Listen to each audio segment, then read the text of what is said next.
from Jacksonville, Florida. Today, this is another in our series of educational webinars on builder's risk. We've tried to make these more educational than marketing driven. It's not really a product sales pitch. It's more of a education on builder's risk. And you happen to get to the right guy here because I love talking about builder's risk, my favorite line of business, my favorite product. And so kind of what we do down here is talk about builder's risk all the time.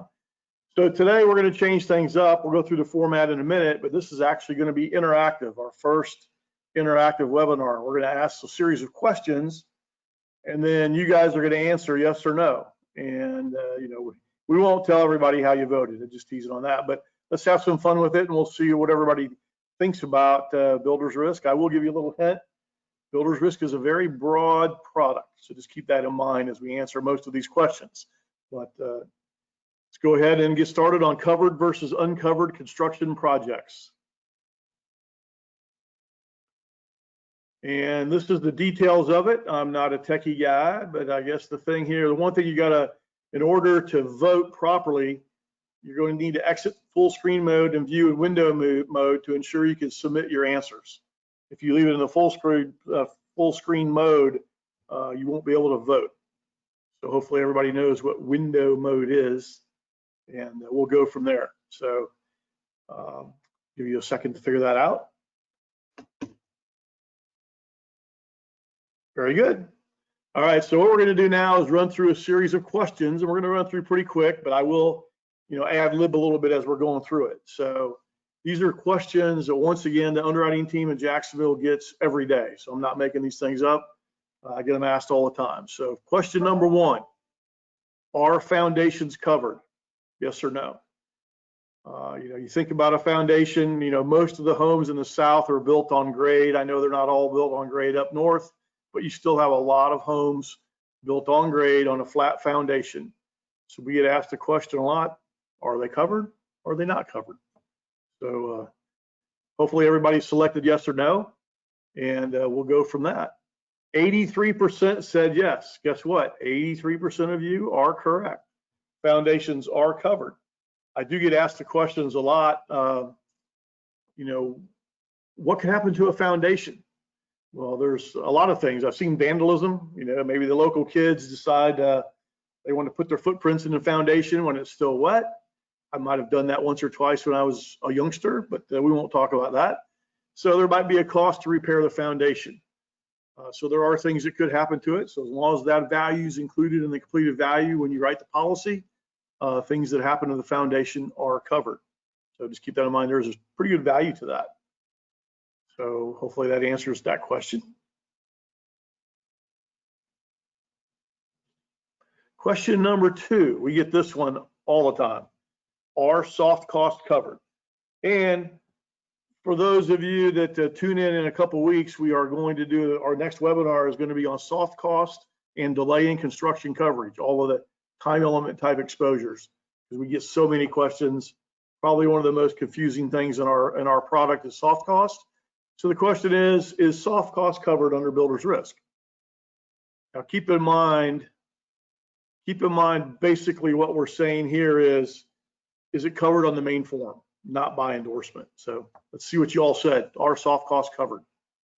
80% said yes. Well, a little bit of a trick question.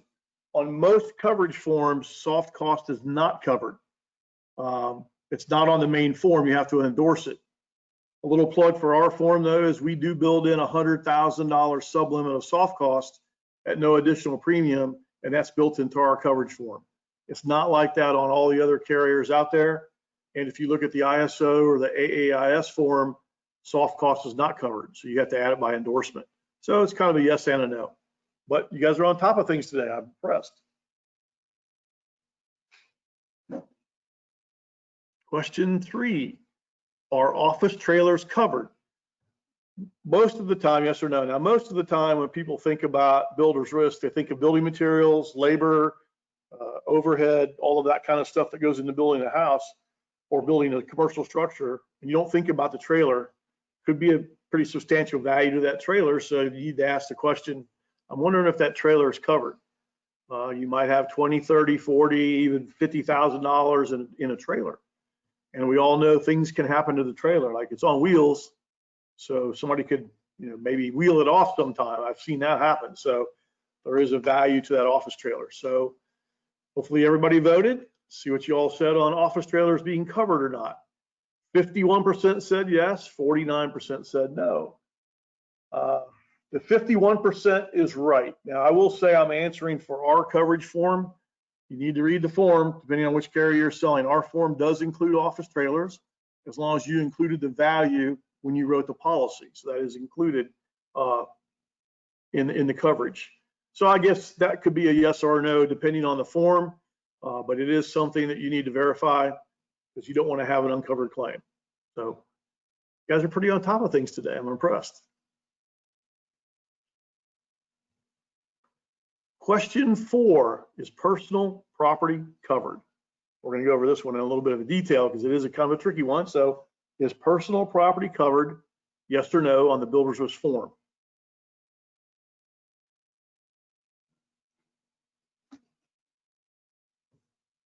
I'm going to give you some examples in a minute. So, all right, let's see what you all came up with. 38% said yes, 62% said no. All right, so the answer is, for technical purposes, no. But I will say you got to define what personal property is. Because, give you an example of a hotel. When we write the coverage on a hotel, all of the materials that go into that home or into that hotel that are going to be permanently placed on that project are covered. So the question is, do they have to be attached or not? Well, that one's kind of vague. It just says it has to be permanently on that building. So anything that's meant to be permanently on the building is covered. So some contents might be covered. I'd say that's something you need to talk to your carrier and get a definitive answer on what is covered and what isn't covered. Because things like a restaurant might have menu boards and TVs that are attached to the wall. Those would be covered on builder's risk. They're attached to the wall. Not much doubt there. Refrigerators and things like that, heavy refrigerators are meant to be permanently on there. They'd be covered, even though you might consider them contents. So it's a little bit of a vague question. So it's kind of no and a yes. Trying to point that out to you. Good job, guys. Question 5, is contractors' equipment covered? Almost every day I get that question. They say, oh, the guy's got a backhoe, or the guy's got his tools, or my subs have this, that, and the other, and I want to know if it's covered on the builder's risk. So can be a little bit tricky. It's always good to ask the question. Maybe there's a generator involved. So is contractors' equipment covered on a builder's risk form? The answer is no. Contractors' equipment is specifically excluded on the form. Now, once again, if there's a doubt, make sure you talk to your underwriter to get clarification on what they consider contractors' equipment. But that would be things that are not meant to be permanently part of the structure, usually mobile in nature, like hand tools, small generators, and things like that would not be covered on the standard builder's risk policy. So you need a contractor's equipment floater, which is a separate product in a different line of business, or it's a separate product, same line in the marine. So answer no.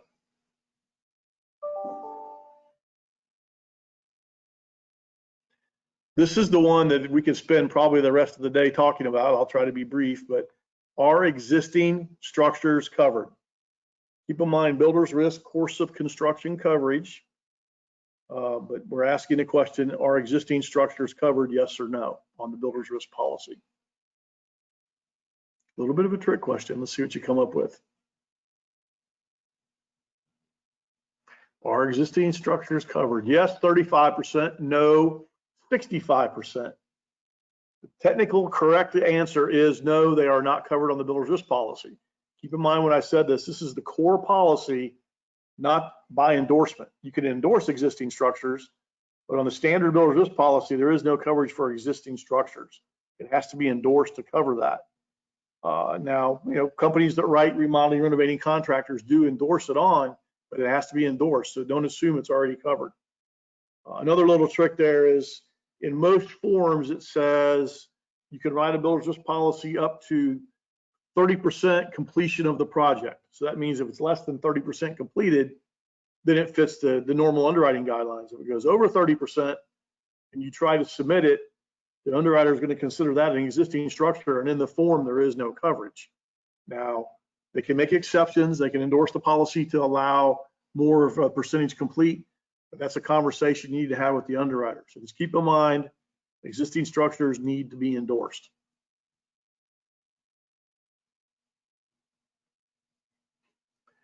This one I get a lot. Maybe it's very prevalent in the Southeast. I get calls all the time. They're putting solar panels on the new home. So the question is, are solar panels covered? Yes or no? Could be an office building, could be a residential house. Question is, I wonder if those solar panels are covered. A lot of values in those solar panels, many thousands of dollars.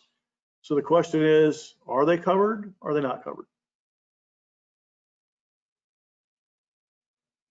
68% said yes, 32% said no. The correct answer is yes. So if you have solar panels, it's a new house being built, and they're going to put solar panels on the house, as long as that's permanently part of the house, it's meant to be on the house, the solar panels will be covered. Make sure their value is written into the completed value of the structure. Now, if you have a contractor that only does solar panels, and so you're looking for an installation floater to cover only the solar panels, that's a little bit tricky. A lot of companies won't do that. We get the solar panel arrays in fields submitted a lot. We would not write those. But if it's in conjunction with the structure, be it residential or commercial, it would be covered. So kind of a trick question, but something that comes up.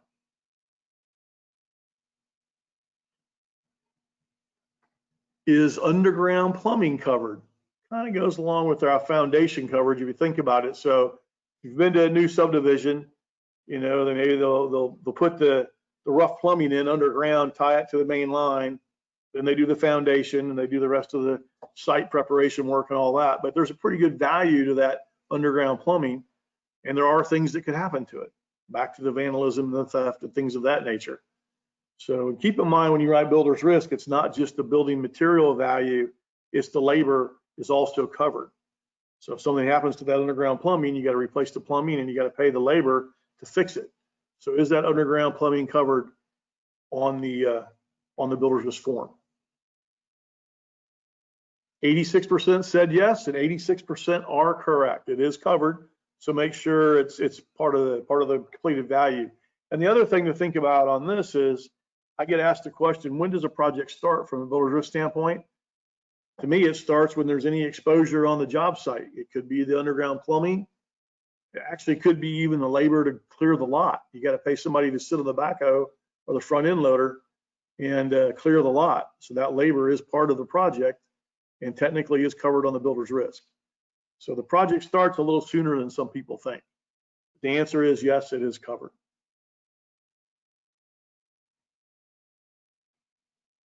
And I think that was our 8 questions that we had. You guys did pretty good. We had a couple of trick questions out there for you too. So, but I think this is kind of fun to make it a little more interactive. It makes you think. There are a lot of little nuances to the builder's risk form. That's why we do these webinars, trying to make sure that you understand there's a lot of things that could be covered.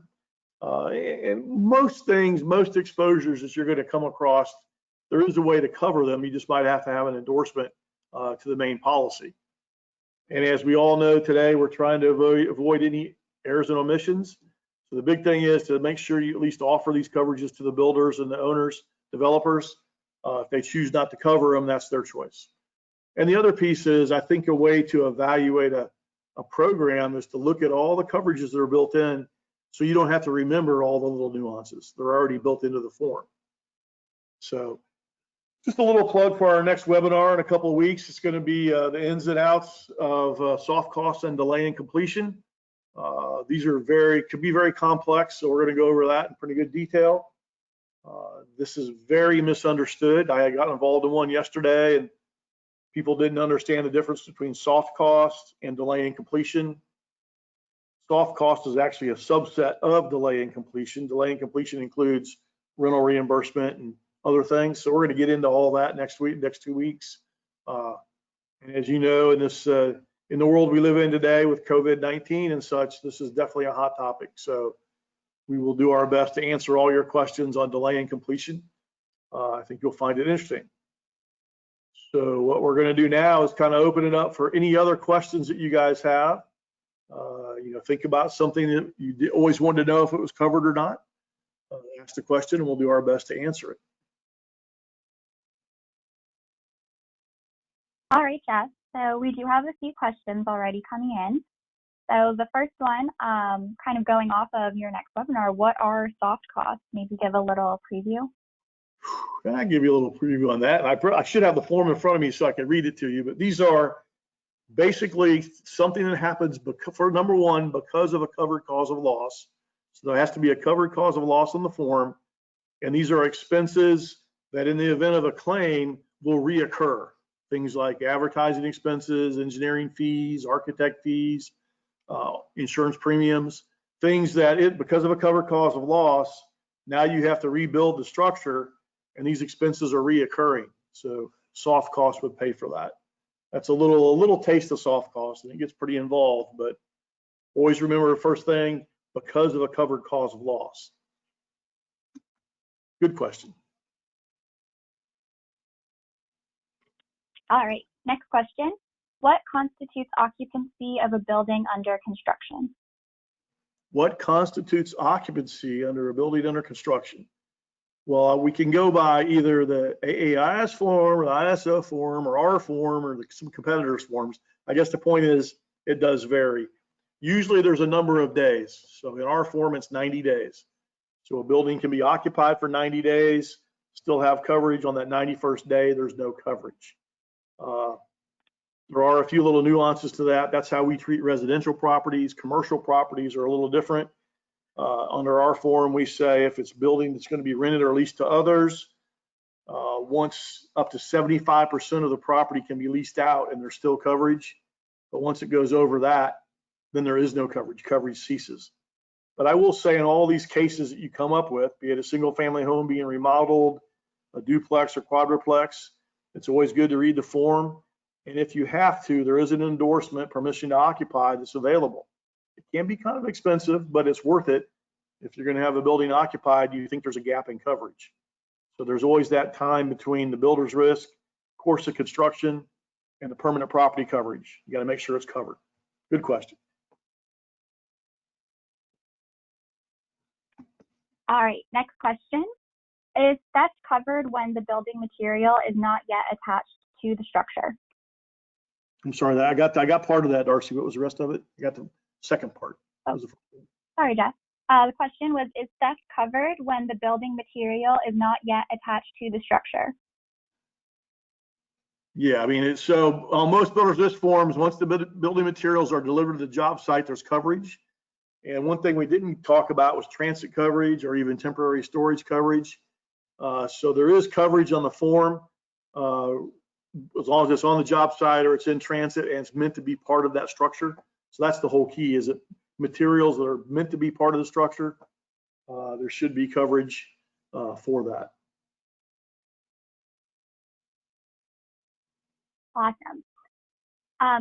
Another question on soft costs, would the additional costs of financing or interest expense, etc., also be considered part of the soft costs?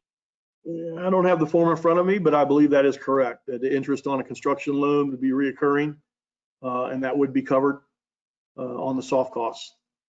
Keep in mind what I pointed out earlier, most forms do not include soft cost automatically, so you have to add it. Just a little tip for you on that. So, but yeah, I think that's a reoccurring expense. So. All right, next question. Are building materials in transit covered? It's a good question. So on most forms that I've seen, there is some kind of limit built in for transit. I will say we're very proud of our form. We include $500,000 automatically in transit coverage. Something you don't have to ask for, it's built into the form. I've seen other companies that have a very low limit.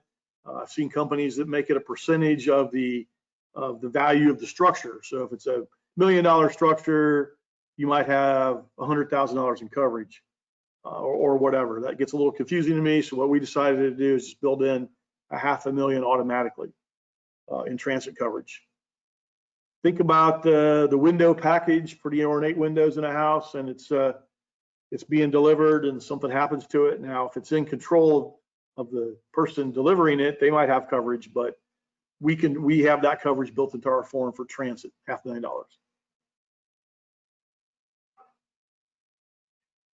All right. So what about materials that are constructed off-site, like a cabinet? Are they also covered? All right, so that's I haven't been asked that way before. So we don't insure manufacturing operations. So while it's being built somewhere else, it probably would not be covered on the builder's risk policy. Now, once it's completed and now it's being transferred to the job site, transit coverage would pick up. But while it's at the factory being built, there would not be coverage on our form. You'd have to get the coverage on the form for the manufacturer. Good question, though. All right. Is there coverage for the structure once the project has been completed and the house is vacant? Okay, on most forms, you got to look at when coverage ends. On our form, you have coverage. You write a 12-month policy, you got 12 months coverage. The home is completed, pending closing. It's not occupied. It's still got coverage on our form. Coverage is fine until either the closing happens and there's no financial interest of our insured, or if there's permanent property insurance placed on the building, then the coverage would cease at that point. So I guess I'm saying there is coverage as the home's sitting there pending closing. Now, under our form, we can go up to 2 years. After 2 years, if the home's still sitting there, might have an issue with something going on there. So, but there is coverage built in while it's completed, pending closing.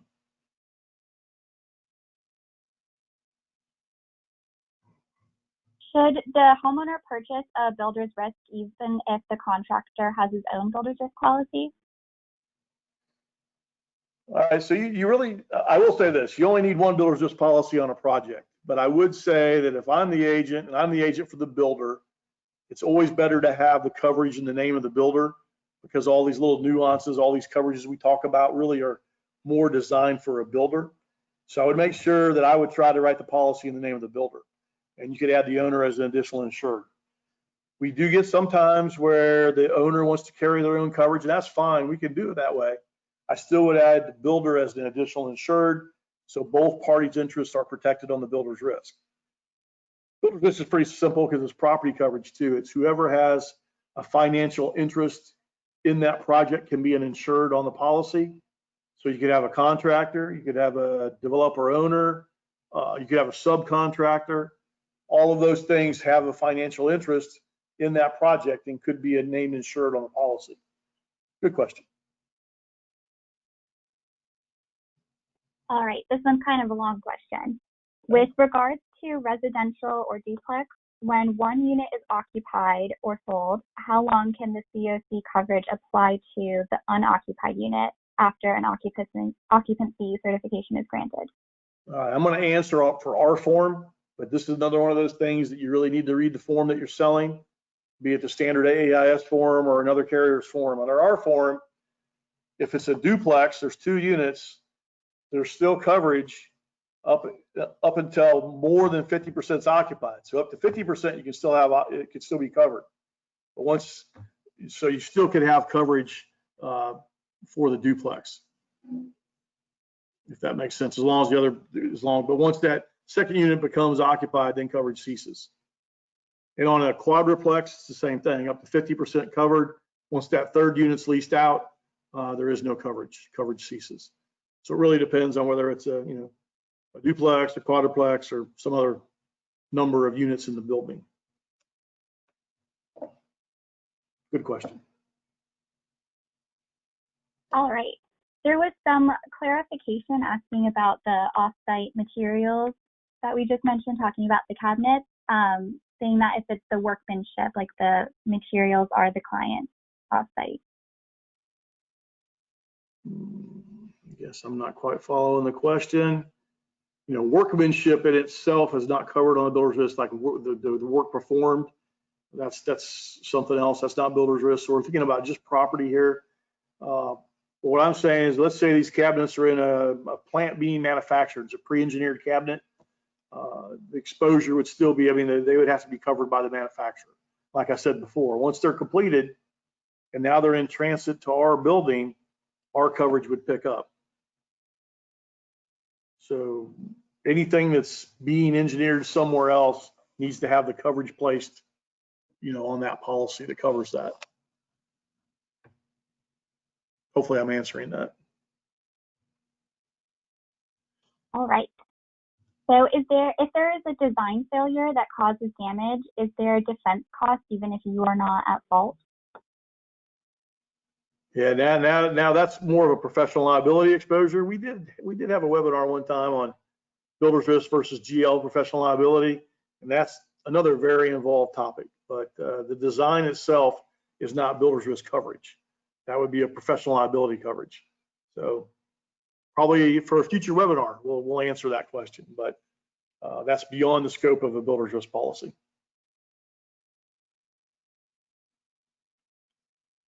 Okay. Does coverage end when a certificate of occupancy is granted?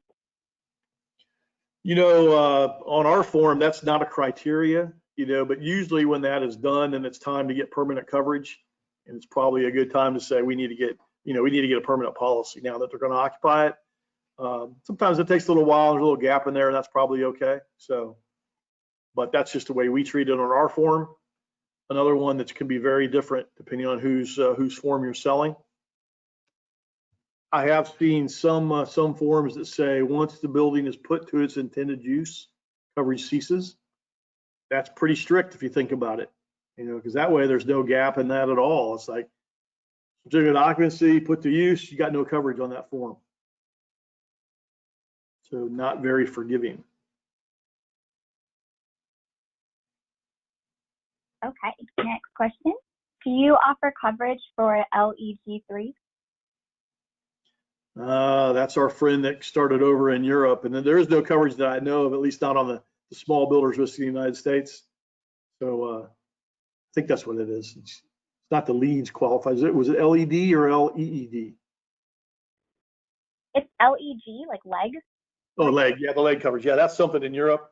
Yeah, that's not really been readily taken in this country yet. I thought you meant LEED. That's LEED certified. That's something else different. All right, so yeah, on the leg coverage, that's not here yet.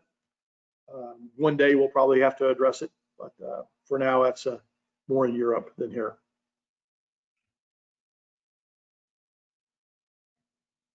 Okay, so next question. Is a building with prior damage, like a fire loss, eligible for coverage?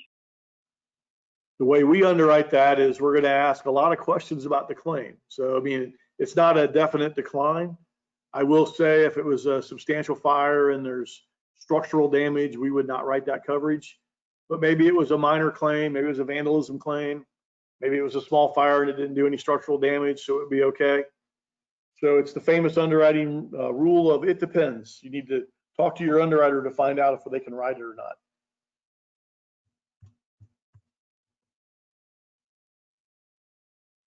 All right. How would you decide when to use a builder's risk form or leave coverage under a building coverage form? Good question. So to me, I would always want to have the builder's risk form is pretty broad and pretty affordable. So you want to kind of not stretch it out. That's the wrong term. I would say leave it on the builder's risk. But once you start getting close to the end of the project, from a builder's risk perspective, you need to get permanent property coverage. So I guess what I'm saying is as soon as it's really eligible for permanent property, that's when you should put it on there just to avoid any gaps. So that's kind of a, it's kind of a political answer, but I would say in the event of a home, it's 100% complete, getting ready to be closed. Sometimes you can't get permanent property until it actually closes. But at the closing, I think that would be the time to have a homeowner's policy in place, if that makes sense. And renovation coverage with existing structure, as soon as you can get permanent coverage on the building, I would do that, because what you're really trying to do is avoid a gap in coverage. None of us want uncovered claims. Sometimes what we have is a building that's under construction. For whatever reason, Now it's sitting there vacant. And on the renovation form, it's a little different because it says if there's no ongoing construction activities for 60 consecutive days, coverage is diminished on our form. So I would say once the project is done and it's sitting there, you need to go ahead and either one, get permanent coverage or get a vacant policy in order to avoid the gap in coverage.